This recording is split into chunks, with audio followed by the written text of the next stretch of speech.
चलिए ध्यान दीजिए।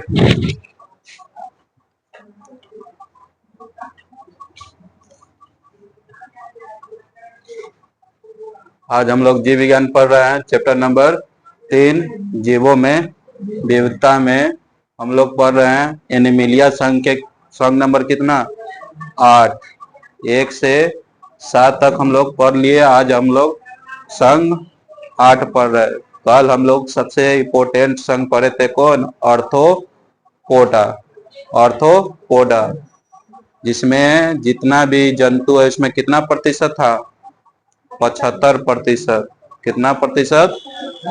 आज उसी संघ में हम लोग पढ़ रहे हैं संघ नंबर 8 इकाइनोटरमेटा के बारे में। इकाइनोटरमेटा के बारे में जानते हैं। यह इस संघ का जंतु कैसा होता है, इसकी क्या विशेषता होता है, इसकी क्या खासियत है, उसके बारे में हम लोग जानते हैं। ठीक है, तो इकाइनोटरमेटा इंग्लिश सी शब्द है। ठीक है, तो इकाइनो का अर्थ होता है कांटेदार। इकाइनो का अर्थ क्या होता है? कांटेदार। और टर्मेटा का अर्थ होता है त्वचा। टर्मेटा का अर्थ क्या होता है? त्वचा। इकाइनो का अर्थ क्या होता है? कांटेदार। तो ग्रीक में इकाइनो टर्मेटा का अर्थ होता है जाहक। ग्रीक भाषा में इकाइनो टर्मेटा का अर्थ क्या होता है? जाहक। अतः इन्हें हम कह सकते हैं जंतुओं का त्वचा। अतः इनकी जंतुओं का जो त्वचा होता है वो कांटे से क्या होता है? आच्छादित होता है, कांटे से भरा हुआ रहता है इसका जो त्वचा होता है से। जैसे हम लोग इसको देखना चाहे तो देख सकते हैं।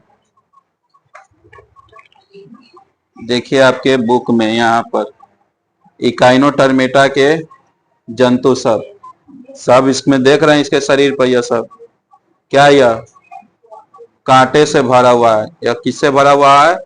कांटों से भरा हुआ है। तो चलिए अब हम लोग जानते हैं इस संघ के जंतु समुद्री होते हैं। इकाइनोटर्मेटा संघ के जंतु क्या होता है? समुद्री होता है। मतलब यह समुद्र में पाया जाता है। कहाँ पाया जाता है? यह समुद्र में पाया जाता है। किस संघ के जंतु? इकाइनोटर्मेटा संघ के जंतु कहाँ पाया जाता है? समुद्र में पाया जाता है। इकाइनोटर्मेटा संघ के जंतु कहाँ पाया जाता है? समुद्र में पाया जाता है। यह भ्रूण अवस्था में द्विपार्श्व, भ्रूण अवस्था में द्विपार्श्व मतलब द्विस्तरीय होता है, किंतु प्रौढ़ अवस्था में यह तिर्यक समित हो जाता है। ठीक है, भ्रूण अवस्था मतलब जब वह जन्म के समय की बात होगा उसको हम भ्रूण अवस्था बोलते हैं। प्रौढ़ अवस्था मतलब बूढ़ा अवस्था में। तब भ्रूण अवस्था में द्विपार्श्व होता है और प्रौढ़ अवस्था में, बूढ़ा अवस्था में क्या हो जाएगा? सम्मित हो जाता है। अब है त्वचा के नीचे कैल्केरियस प्लेटस होते हैं। या त्वचा के ऊपर जहां तहां कांटे निकले होते हैं, इसीलिए इसे हम लोग इकाइनोटर्म कहते हैं। देखिए इसके त्वचा के क्या कह रहा है? त्वचा के नीचे यह सब जो है इस सब का कैल्केरियस प्लेटस होते हैं। इसके त्वचा के नीचे क्या होता है? कैल्केरियस प्लेटस होते हैं।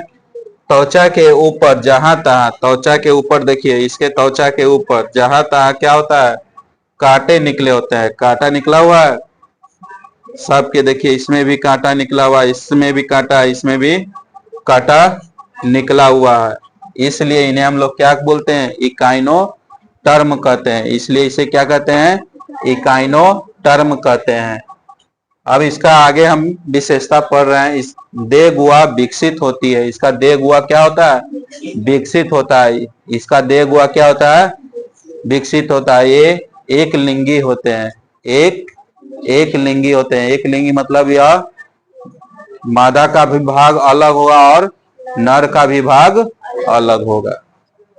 अब है इसमें एक विशेष प्रकार का जल परिवहन तंत्र या जल संवहन नाल तंत्र होता है जो प्रचलन तथा श्वसन में सहायक होता है। मतलब इसको सांस लेने में, इसको प्रचलन चलने फिरने में इसमें एक विशेष प्रकार का जल परिवहन तंत्र होता है, जल संवहन नाल तंत्र होता है, जो प्रचलन तथा श्वसन में सहायक होते हैं। इसके शरीर में एक विशेष प्रकार का क्या होता है, जल परिवहन तंत्र होता है, जल और जल संवहन तंत्र होता है, जिसको इसको प्रचलन और श्वसन करने में क्या करता है, इसको मदद करता है। क्या करता है, मदद करता है। किस संघ के जंतु को, इकाइनोटर्मेटा संघ के जंतु को। जैसे इस जंतु का क्या क्या नाम हो सकता है, तो तारा मछली, तारा मछली, समुद्री खीरा, समुद्री खीरा, अभी समझिएगा नहीं, खीरा खाने वाला,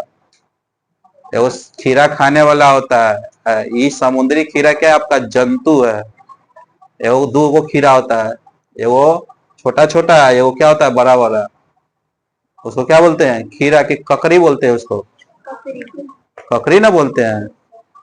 समुद्री खीरा, सी अर्जिन, ब्रिट लस्टार और एंटीडॉन, यह सब क्या है, इस संघ के जंतु है। किस संघ के, इकाइनोटर्मेटा संघ के जंतु है। पूछेगा, सबसे ज्यादा पूछता है क्या, आपको अभी नहीं, कंपटीशन दुनिया जाइएगा तो सबसे ज्यादा पूछेगा ये दोनों, कि तारा मछली किस संघ का जंतु है, तो इकाइनोटर्मेटा।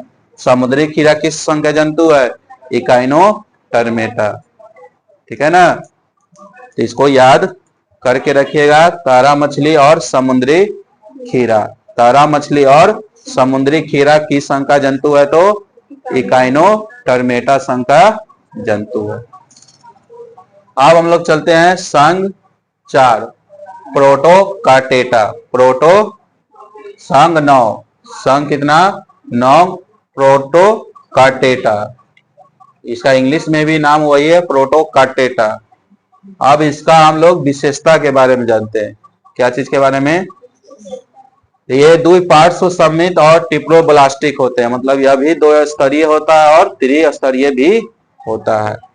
इनके शरीर में वास्तविक देह गुहा पाया जाता है। इसका भी शरीर में क्या होता है, देह गुहा पाया जाता है।